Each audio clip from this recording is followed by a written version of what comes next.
Bueno, selektibitateko ariketa hau matrizei buruzkoa da, eta zer esaten digute? Begira, ematen digute hemen ekuazio bat, matrizen arteko ekuazio bat. A bider X berdin Aren iraulia bider B.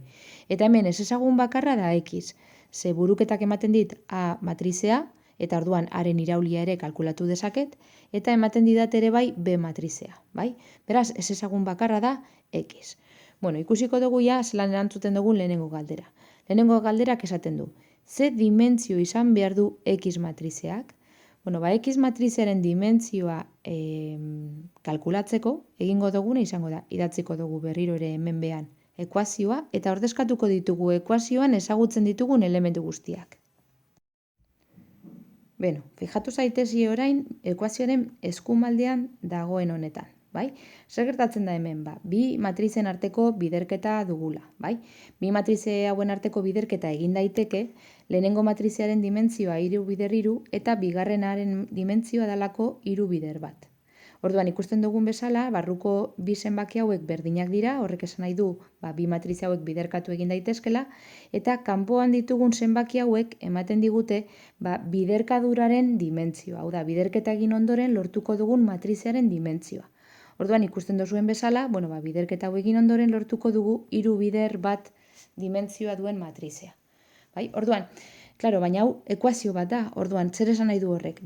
Alde honetan 3 bider bateko matrize bat lortzen baldin badot, beste alde honetan ere 3 bider bateko matrizea lortu beharko dodala. Ze bardinak izan behar dira, bai? Alde batean eta bestean biderkadurak bardinak gauza bera eman behar dute.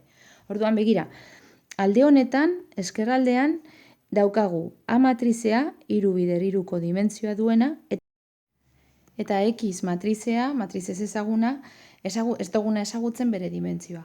Baina nik badakit A matrizea eta X matrizea biderkatu ahal izateko, X matrizearen dimentsioaren barruko zenbakia izan beharko dela honen bardina, hau da, 3. Bai? 3. Orduan badakit izan behar dela 3 bider zerbait. Eta zerbait hori izan beharko da bat. Ez dago beste remediorik, bai? Bestela biderkadurak ez du emango 3 bider bateko matrizea. Orduan, horrela ja ezagutzen dugu, X matrizearen dimentsioa izan behar da 3 bider 1. Beraz, erantzungo dugu, dimentsioa, jarriko dugu dimentsioa, izango dela 3 bider 1. Hau da, 3 errenka da, eta zutabe bat. Orain, bigarren galdera erantzungo dugu hurrengo diapositiban. Bigarren galderan esaten du, ebatzi ekuazio matriziala. Hau da, ekuazio honetan ebatzi behar dugu Xen balioa. X matrize ez ezaguna kalkulatu behar dugu. Eta modu bat baino gehiago dago hau egiteko. Nik oraingoan egingo dudana izango da X matrizea dagoen lekuan, jarriko ditut bere koefizienteak. Eta gero ekuazioak aterako ditut. Badakit ez dela hau normalean egiten duguna. Normalean egiten duguna izaten da alderantzizkoaren bidez ebatzi, gelan. Baina eske orain da horren erreza, ekuazio hau da hain erreza, ez duela merezi alderantzizkoak kalkulatzen ibiltzea. Ikusiko duzue.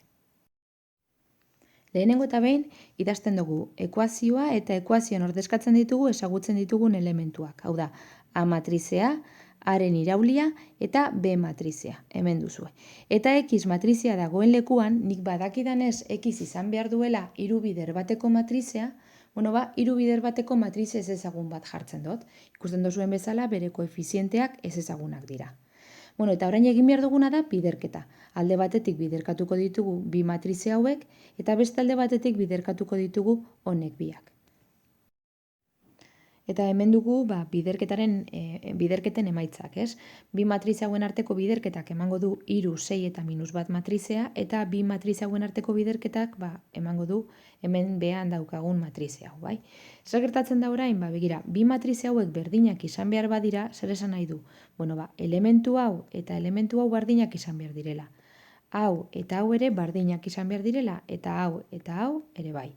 Orduan, zer egingo dugu, baterako ditugu hemendik 3 ekuazio. Eta 3 ekuazio horiek sistema bat izango balira bezala ebatziko ditugu. Hemen ditugu 3 ekuazioak, eta 3 ekuazio hauek ebazteko hasiko gara laburtze metodoa aplikatzen lehenengo eta 3. ekuazioaren artean. Begira, egingo dugu. Kopiatuko dugu lehenengo ekuazioa. A gehi 2B ken C berdin 3. Eta azpian kopiatuko dut hirugarren ekuazioa. A gehi bi B berdin minus bat. Eta orain egingo duguna izango da bi ekuazio hauen arteko kenketa. Bai? Orduan, A kena izango litzateke 0, bi B ken bi B 0 ere bai, minus C ken 0 minus C, eta 3 ken minus bat izango litzateke 4. Orduan, minus hau pasatzen baldin badugu beste aldera, geratuko zaigu zeren balioa izan behar dela minus 4. Orduan, orain zer egingo dugu? Zeren balioa ordezkatuko dugu bigarren ekuazioan eta horrela aterako dugu beren balioa. Orduan, B gehi bi C berdin 6, hau izango litzateke bigarren ekuazioa, ordezkatuko dugu zeren balioa, orduan geratuko litzaiguke B gehi bi bider minus 4 berdin 6. Orduan, B ken 8 berdin 6, beraz, beren balioa izan behar du 14. Eta orain beren balioa ezagutzen dodanez, hirugarren ekuazioan ordezkatuko dut eta haren balioa kalkulatuko dut. Hirugarren ekuazioa izango litzateke A gehi bi B berdin minus bat, egingo duguna izango da beren balioa ordezkatu, geratuko litzaiguke A gehi bi bider 14 berdin minus bat. Orduan, A berdin minus bat ken 28 eta honek ematen du minus 29. Orduan, ezagutzen ditugu X matriziaren 3 koefizienteak. Orduan, idatzi dezakegu X matriziaren emaitza.